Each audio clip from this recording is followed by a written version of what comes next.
पाना के पतैया से कहीं है गल मैया के आरती उतारी है गे जान।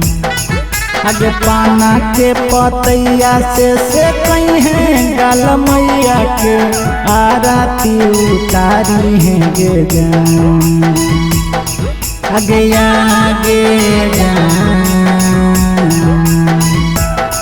अगनिया के छैया में झूलई है मैया के धीरे धीरे आसानी लगाई है गे जान। अगनिया के छैया में झूलई है मैया के धीरे धीरे आसानी लगाई है गे जान।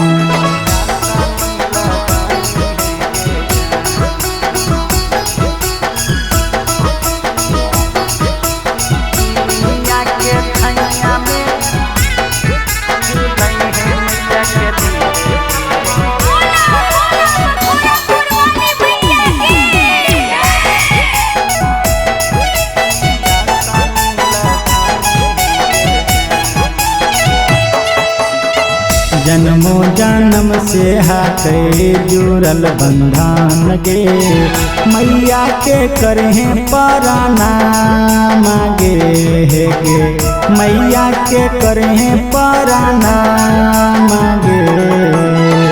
जन्मो जन्म से हाथे जुड़ल बंधन गे मैया के करहे प्रणाम गे। अगे गंगा जी के जला से धोबई है मैं के चरानिया चुनारी ओढ़ानी है गे जान। अगे गंगा जी के जला से धोबई है मैं के चरानिया चुनारी ओढ़ानी है गे जान। आगे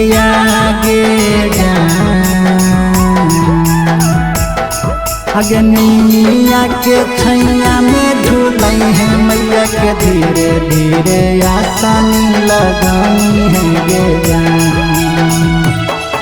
अगनिया के छैया में झूलई है मैया के धीरे धीरे आसानी लगाई है गे जान।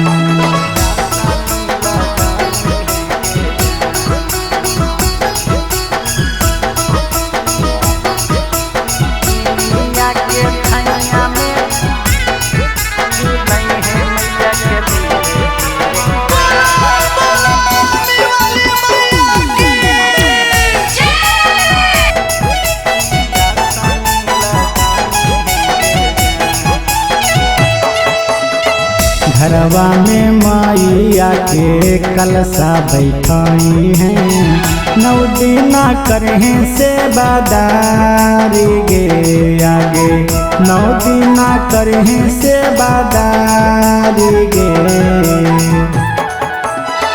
घरवा में माइया के कलसा बैठाई है 9 दिन करहे से बादारी गे। अगे मीठा ले सया डबसाम्भु बिहारिया तोरे साथे रहत गे जान।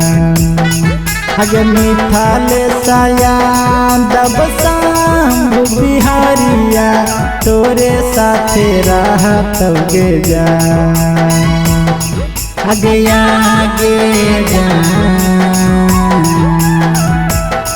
अगनिया के छैया में झूलई है मैया के धीरे धीरे आसानी लगाई है गे जान।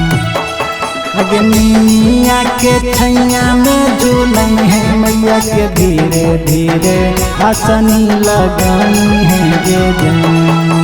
प्रेजेंटेड बाय कलश रिकॉर्डिंग स्टूडियो चिवाड़ा।